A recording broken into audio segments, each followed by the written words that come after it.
السماء انفطرت، جب آسمان پھٹ جائے گا۔ قیامت کے معاملات میں بڑے بڑے حادثات پیش آئیں گے۔ جب پہلا سور پھونکا جائے گا نا، اور سور پھونکنے والے ہیں اسرافیل علیہ السلام، جب وہ سور پھونکیں گے تو اس وقت کائنات کا نظام درہم برہم ہو جائے گا۔ چنانچہ آسمان کا ذکر پہلے کیا کہ آسمان بہت بڑی مخلوق ہے اللہ کی، یہ بھی سور پھونکنے کے موقع پر پھٹ جائے گا۔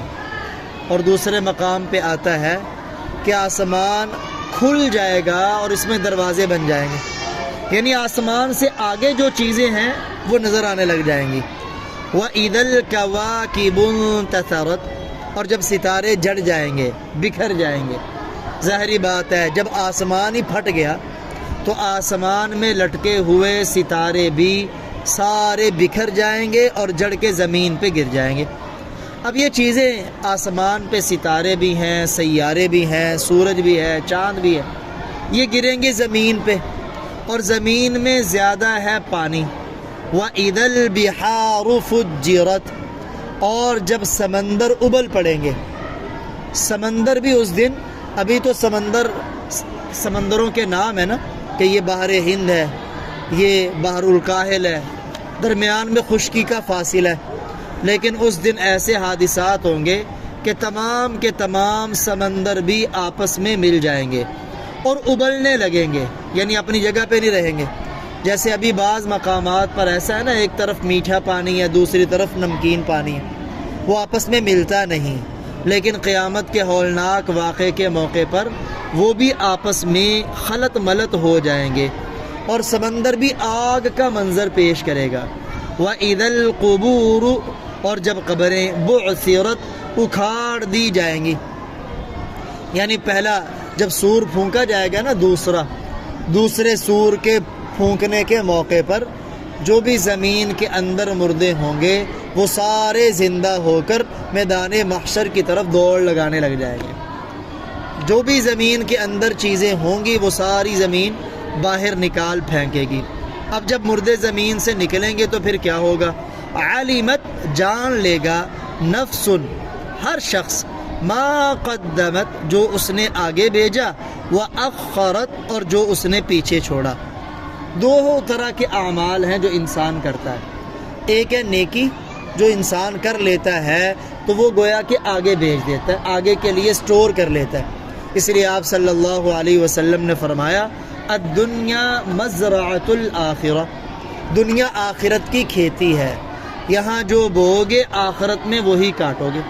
تو جو بھی ہم نیک عمل کرتے ہیں نا، الیہ یصعد الکلم الطیب، فرشتے ان نیک عملوں کو لے کے ہمارے لیے جمع کر رہے ہیں، کرامن کاتبین لکھ بھی رہے ہیں، یہ ہے آگے بھیجنا۔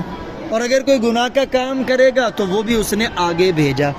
قیامت والے دن وہ ساری حقیقت اس کے سامنے آ جائے گی، اچھا عمل آگے بھیجا وہ بھی اس کے سامنے ہوگا، برا عمل آگے بھیجا وہ بھی اس کے سامنے ہوگا۔ پیچھے چھوڑنے سے کیا مراد ہے؟ پیچھے چھوڑنے سے مراد یہ ہے، ایک آدمی دنیا سے جاتا ہے، پیچھے کوئی نیکی والی چیز چھوڑ کے جاتا ہے، مثلا یہ مسجد جنہوں نے بنائی، جنہوں نے جگہ چھوڑی، نیک جگہ چھوڑی، اب قیامت تک جتنے لوگ یہاں نیکیاں کرتے رہیں گے یہ ان لوگوں نے پیچھے چھوڑا ہے جنہوں نے جگہ دے دی، جنہوں نے بنا دی۔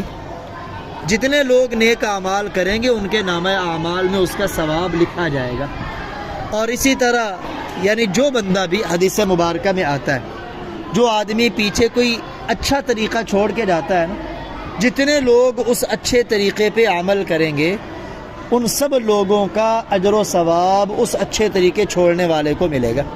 اور جس نے کوئی برا طریقہ چھوڑ دیا، کلب بنا کے گیا، ڈانسر کی جگہ چھوڑ کے گیا، ڈول ڈمکے چھوڑ کے گیا، اپنی اولاد کے لیے سود کا مال چھوڑ کے گیا، سود کا کاروبار چھوڑ کے گیا، کوئی بھی گناہ کا کام چھوڑ کے گیا، تو جتنے لوگ اس گناہ کے کام میں مبتلا ہوں گے ان کو خود تو گناہ کا وبال ملے گا لیکن اس جانے والے کو بھی ملے گا۔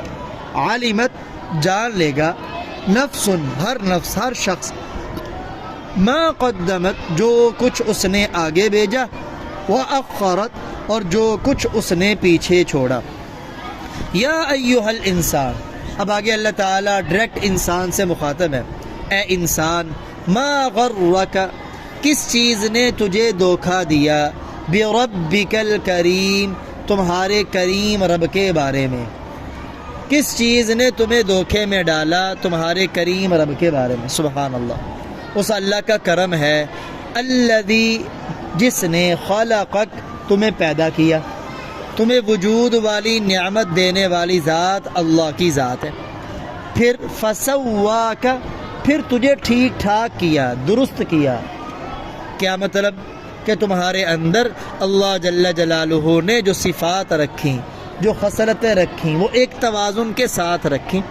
فعدلک، پھر تجھے بالکل برابر کر دیا، کہ تمہارے جتنے بھی ظاہری اعضاء ہیں وہ بھی اللہ نے برابر بنائے۔ ایسا نہیں ایک آنکھ بڑی ہو دوسری چھوٹی ہو، ایسا نہیں ایک کان بڑا ہو دوسرا چھوٹا ہو، ایسا نہیں ایک ٹانگ تو زیبرے کی طرح ہو اور اس کی طرح کیا اسے کہتے ہیں زرافے کی طرح ہو، اور دوسری ٹانگ وہ لومڑی کی طرح ہو، ایسا نہیں، بلکہ توازن کے ساتھ جو انسان کے اندر چیزیں ہیں، فسواک، اللہ نے انہیں بھی ٹھیک کیا، اور جو انسان کی ظاہری ہیں اللہ تعالیٰ نے اسے بھی ٹھیک کیا۔ تو اس کریم رب کے بارے میں کس چیز نے تجھے دھوکے میں ڈالا؟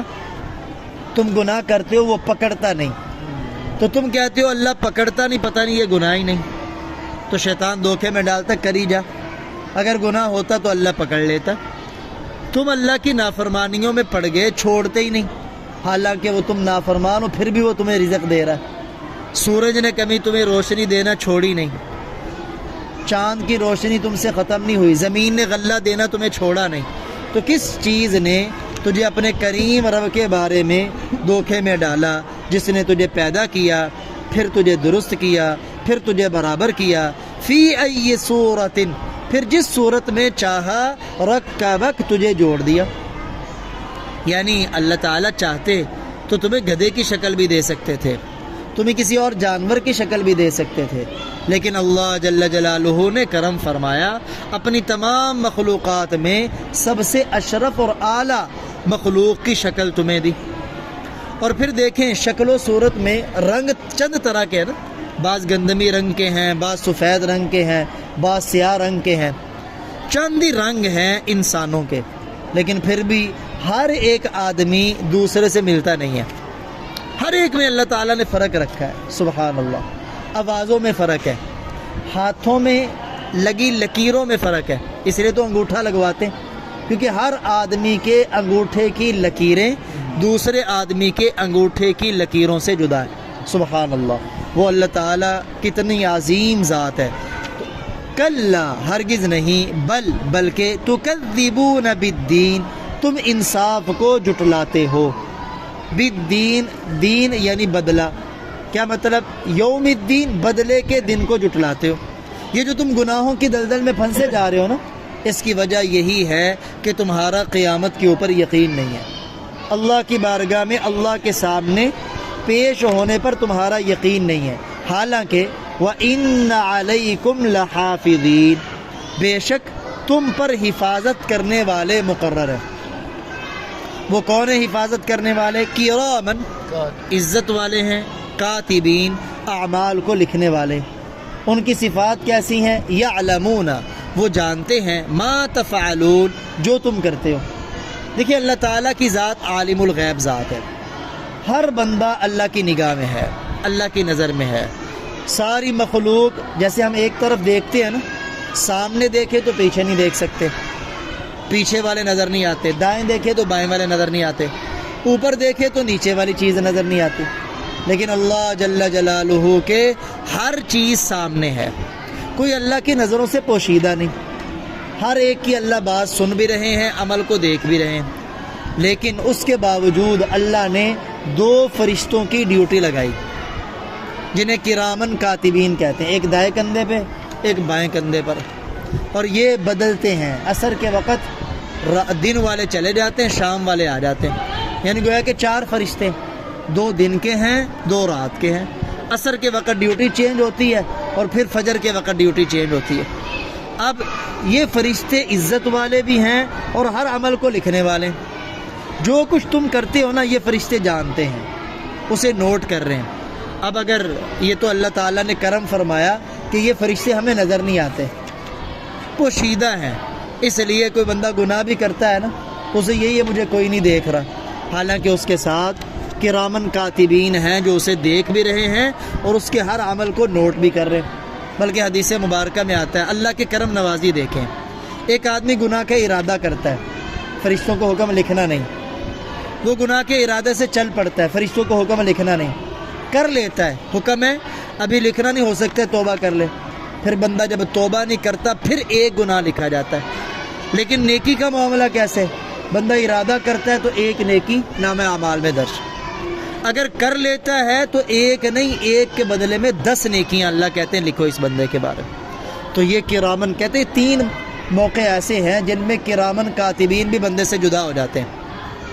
ایک، جب بندہ بیت الخلاء میں ہوتا ہے، نمبر 2 جب بندہ غسل کرنے کے لیے کپڑے اتارتا ہے، نمبر 3 جب ہم بستری کے لیے شادی شدہ اپنی بیوی کے پاس جاتا ہے۔ ان 3 موقعوں پر کرامن کاتبین بھی بندے سے جدا ہو جاتے ہیں۔ بہر کیف تو اللہ تعالیٰ فرماتے ہیں یعلمون، وہ جانتے ہیں، ما تفعلون، جو تم کرتے ہو۔ اب جب سارے اعمال تمہارے درج ہیں تو آگے فرمایا ان الابرار، بے شک نیک لوگ، لفی نعیم، نعمتوں میں ہوں گے، جنت میں ہوں گے۔ اللہ تعالیٰ نے قانون بنا دیا، جو بھی نیکی کرے گا اس کے لیے جنت ہے، اور جو گناہ کی دلدل میں پھنسے ہوئے اسی پہ موت آئے گی اس کے لیے جہنم ہے۔ لیکن اعمال کا دار و مدار خاتمے پر ہے۔ ایک آدمی کی ساری عمر نیکیوں پہ گزرتی ہے، موت سے پہلے اس کی اپنی کوئی کوتاہی سامنے آتی ہے، وہ پٹری سے اتر جاتا ہے، گناہ کی حالت میں موت آتی ہے، تو خاتمے کا اعتبار ہے۔